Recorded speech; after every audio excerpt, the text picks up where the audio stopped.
जी आपका। जय हिंदू राष्ट्र। बात हिंदुत्व के नजरिए से, समाज के नजरिए से, एक फिल्म बहुत चर्चित है और उस फिल्म से ही मैं उस नजरिए को पूरे देश के सामने रखना चाहूंगा आपके नजरिए से।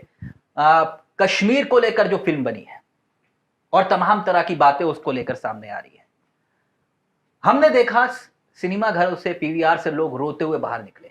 वो फिल्म आपने भी देखी और शायराना अंदाज से मैं जानना चाहूंगा, क्या आपके भी आंसू बहे थे? आप भी रोए थे? नहीं, ऐसा नहीं कि उस पिक्चर में ऐसा भाव नहीं आता, बार बार आता है, मगर आंसू एक आवेग है कि मुझे दुख हुआ। मुझे लगता है कि उस पिक्चर को देखकर आक्रोश उपजना चाहिए, प्रतिशोध उपजना चाहिए, क्रोध उपजना चाहिए। आंसू बहाकर तो हम उसको बहा देंगे, बिल्कुल समाप्त कर देंगे। इसके प्रति तो आंखों में अंगारे होने चाहिए। इस धरती पर इसकी संतानों के साथ आतताई विचारधारा ने क्या किया, एक आक्रमणकारी विचारधारा, उसने क्या हशर किया उनका। ये पहला एक्सोडस नहीं है, पहली बार नहीं हटाए गए, 7वां एक्सोडस था। इससे पहले 6 बार कश्मीर, और कश्मीर का मतलब वैली सिर्फ ये नहीं है, कश्मीर बहुत बड़ा क्षेत्र है, अफगानिस्तान को टच करता हुआ, और सारा का सारा इलाका, यहाँ कई बार ये सब हो चुका है। इसके प्रतिकार का, इसके बदलाव का, इसके हटाने की कोई कोशिश नहीं हुई, तो ये कोफ्त की बात है।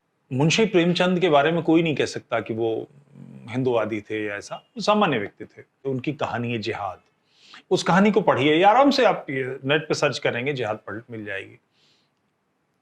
कश्मीर, अफगानिस्तान से हिंदुओं का एक काफिला जान बचाकर भागा चला जा रहा है, यहां से वो कहानी शुरू होती है। अफगानिस्तान में भी ये हुआ। महमूद गजनवी ने जिस समय भारत पर आक्रमण किया है, उस समय अफगानिस्तान लगभग हिंदू बहुल था, कंधार में हिंदू राजा थे। ये सारा क्षेत्र कैसे नष्ट हो गया? महमूद गजनवी का इतिहासकार लिखता है कि कुछ 100 लोग मुसलमान हुए अफगानिस्तान में, और वो पूरा क्षेत्र आज निकल गया, शत्रुओं के हाथ में चला गया, और हम अपनी आखिरी पूंजी समेट के गुरु ग्रंथ साहब लेकर सरों पर धरे हुए वहां से निकल आए। यह हमारा क्षेत्र है, उसे नहीं रोका गया, वो कश्मीर में आया। उससे पहले 1947 में पाकिस्तान में आया, बांग्लादेश में आया। इस धरती पर इसकी संतानों को बेदखल करने का 1300 वर्ष से 712 में पहली बार कामयाब हुए थे। वो 14वां उनका हमला था जो सफल हुआ, 13 बार मार के भगा दिए गए। इस धरती की संतानों को यहां से निकाल देने के लिए, उनको बदल देने के लिए, उनको भ्रष्ट कर देने के लिए लगातार संघर्ष चल रहा है।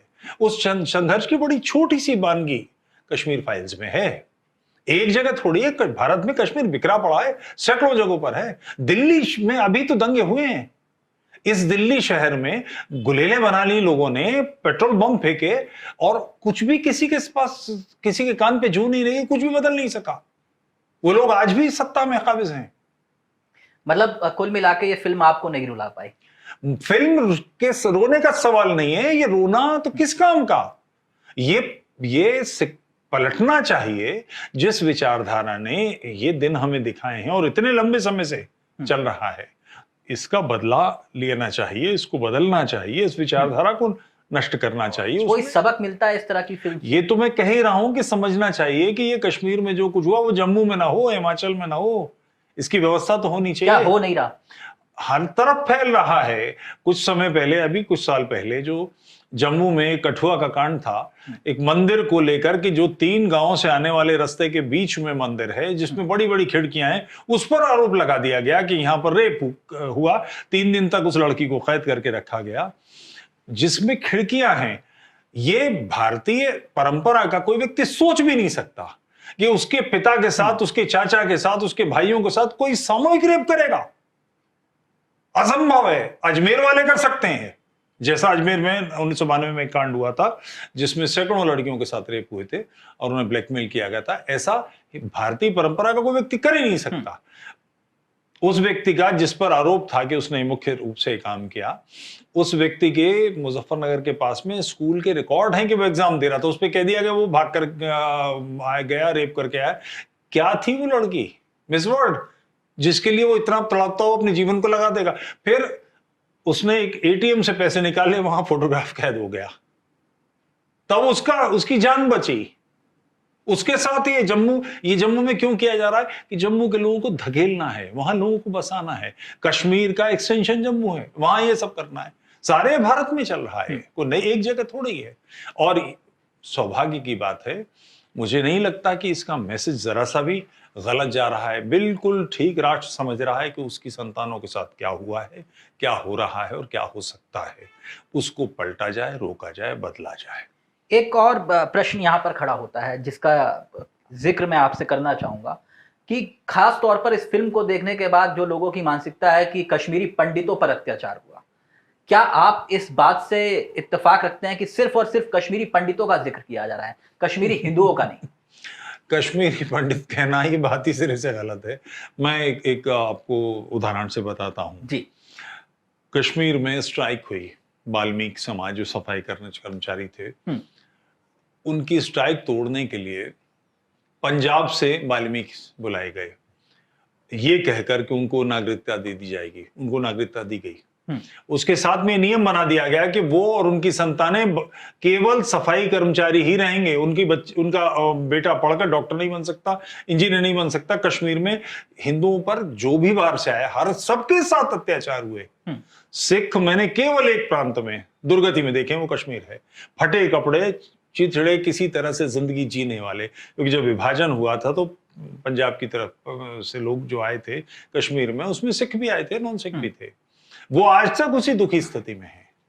तो कश्मीरी पंडित कहना ही बात सिरे से गलत है। उसको, चूंकि हिंदू समाज, जैसे उत्तर प्रदेश में कितना समाज है तो बताया जाएगा 7% ब्राह्मण है और 14% ठाकुर हैं और 15 मुसलमान कितने?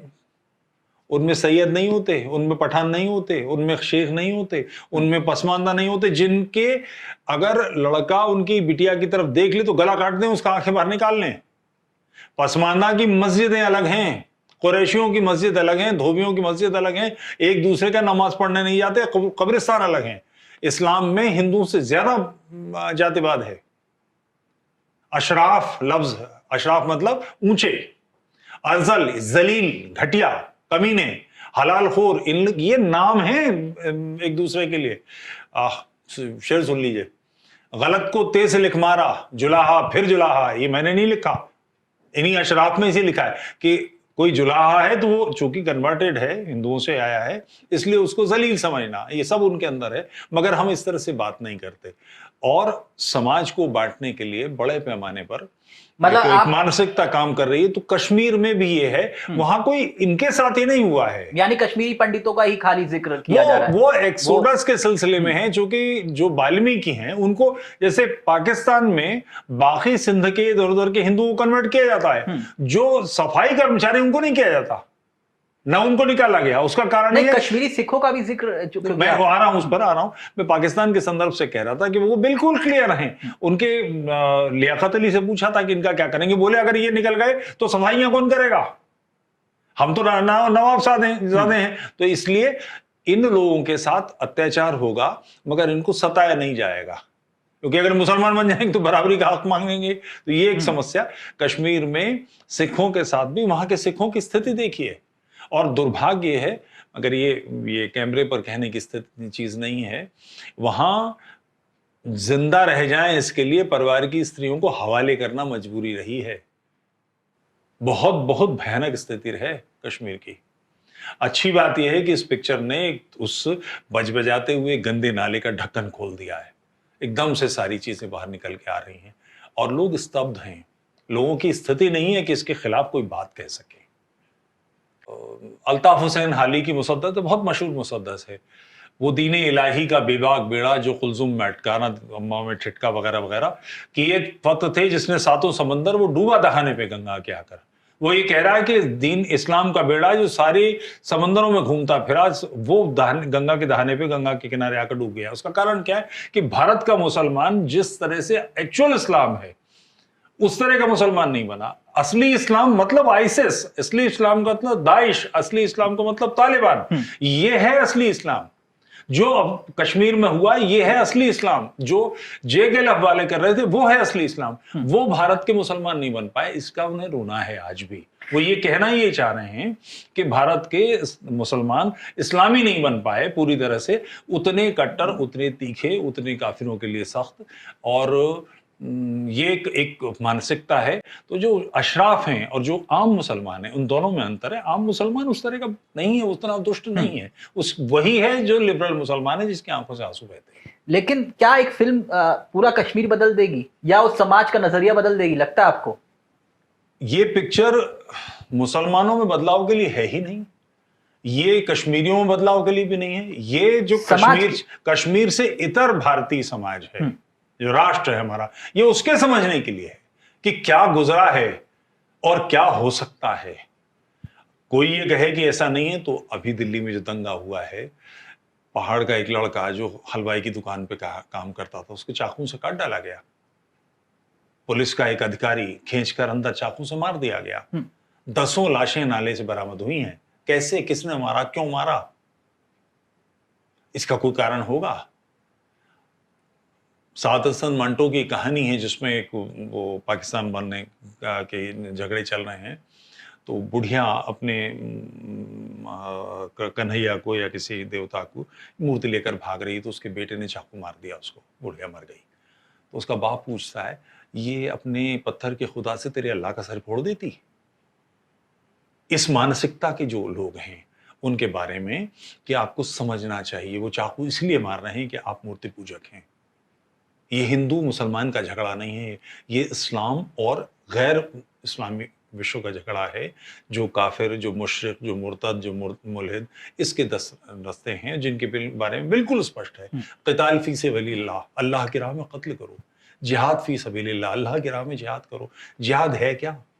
गैर मुसलमान को खींच के, मार के, पैसा देकर, लड़की देकर किसी तरह से इस्लाम के फोल्ड में ले आना। सारी दुनिया में बिल्कुल स्पष्ट हैं वो लोग कि ये सारी दुनिया में जो एक संघर्ष चल रहा है उनके हिसाब से जिहाद चल रहा है। जिहाद का मतलब नॉन मुस्लिम्स को इस्लामी फोल्ड में लाना। वो लगातार इस काम में लगे हैं। इन लोगों को जो ये समझते हैं कि नहीं मुसलमान तो जो आतंकवादी हैं, ये इस्लाम की गलत व्याख्या है, ये पिक्चर उनके लिए उन्हें समझ में आना चाहिए कि इस्लाम यही है, वो गलत व्याख्या नहीं है, वो वही इस्लाम है जो नॉन मुस्लिम्स के लिए बिल्कुल सही